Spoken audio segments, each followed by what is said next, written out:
Magandang umaga mga kaparokya. Today is January 6, araw ng Sabado, at mamaya ay matutunghayan nyo na naman ang panibagong yugto ng ating online views update ng tatlong noontime show dito sa ating bansa.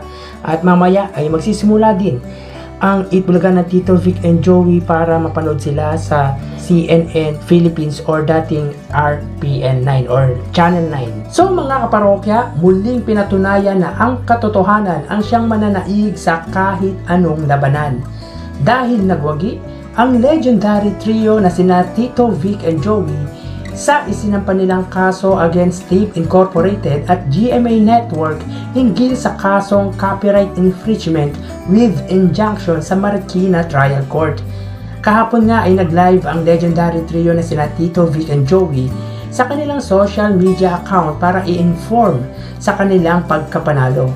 Ayon dito ay inuutusan ng korte na ipagbawal o pinipigilan ang paggamit ng Eat Bulaga, EB at Eat Bulaga sa kahit anumang bahagi ng show.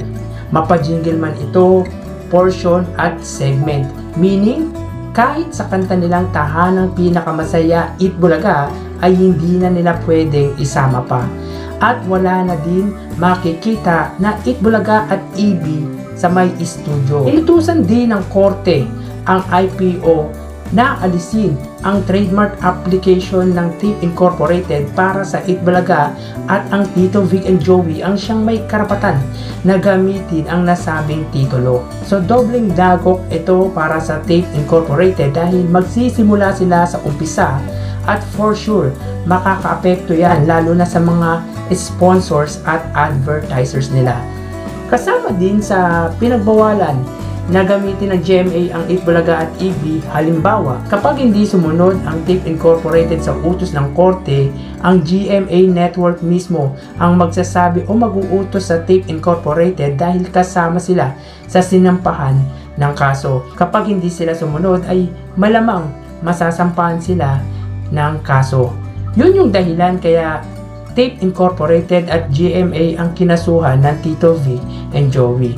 Alam niyo, nakakakilabot ng kantahin ang theme song ng Eat Bulaga habang iniikutan ang TVJ ng staff nito sa live nila kahapon. It's been 5 months at masasabi natin na worth it ang ipinaglalaban ng TVJ para sa legacy nila. It's not about the money.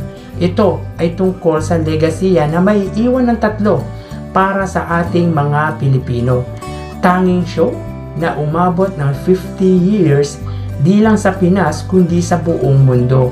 Pinatunayan talaga na ang Tito Vic and Joey is Eat Bulaga and Eat Bulaga is Tito Vic and Joey.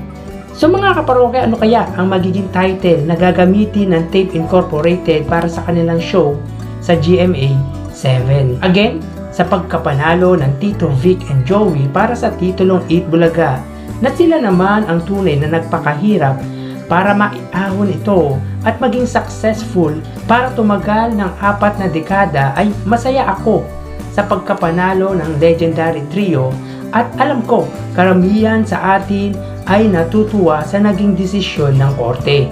Nakakakilabot lang talaga na official na maibabalik ang Eat Bulaga sa Tito Vic and Joey, and for sure, yung mga tumatak na segment nito tulad na Mr. Pogi, Little Miss Philippines, Pinoy Henyo at marami pang iba ay muli na nating masisilayan sa original Eat Bulaga. Saludo ako sa Tito Vic and Joey dahil nirespeto nila ang batas at ang Tape Incorporated, at sana maging okay din ang lahat at magkapatawaran. So mamaya mga kaparokya, inyong tunghayan ang ating online views update. Magpapaalam po muna ako. Thank you and God bless.